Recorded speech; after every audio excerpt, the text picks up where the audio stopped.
We know inflation and rising interest rates are on the minds of most investors right now. What did Powell have to say about those topics? Hey, Asia. So Powell did note that the 5% inflation we saw in May was unacceptable in the long term, and that inflation in general had been larger and more persistent than expected, but that it was ultimately transitory and didn't speak to a broadly tight economy. We actually heard from Powell earlier today on this, and here's what he had to say. Pretty substantial part, or perhaps all, of the overshoot in inflation comes from categories that are directly affected by the reopening of the economy, such as used cars and trucks in particular. There's sort of a perfect storm of very strong demand and weak supply due to the reopening of the economy and various factors.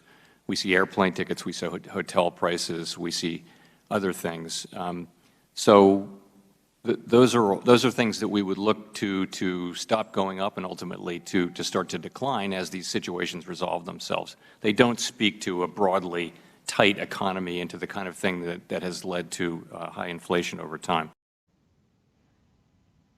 As you heard Powell just emphasize, this is a truly exceptional moment in the American economy. And anytime a Congress member tried to mention, for example, hyperinflation in the 1970s, Powell shot back with the fact that this is nothing like that, and we have to constantly keep that in mind.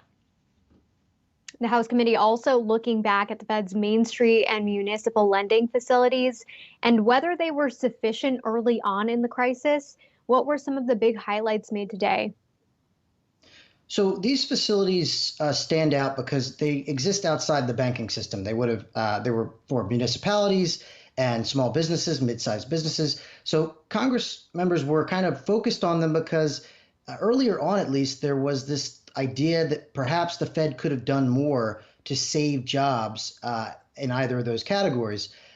There wasn't as much pressure from today on that topic. There was some pushback that suggesting maybe the Fed could have been more aggressive and that jobs could have been saved. But Chairman Powell maintained that these programs worked as intended and that the municipal bond market was healthy as a result of that. When it comes to Main Street loans, he said, we did what we could, but ultimately that's a job for things like the PPP program or the other fiscal stimulus. And Powell also said labor demand is remarkably strong. What are some of the shorter term challenges in the job market, according to the chairman? So like you said, Powell is confident that through the end of this year and certainly in 2022, the job market is going to bounce back strongly. But for now, he pointed to some specific challenges, one being that hiring is actually higher than it looks, but that there's been a bump in retirements and quits. There's also the fact that the labor market participation, as we understand it, isn't just like every other aspect of the economy where there's an imbalance between supply and demand.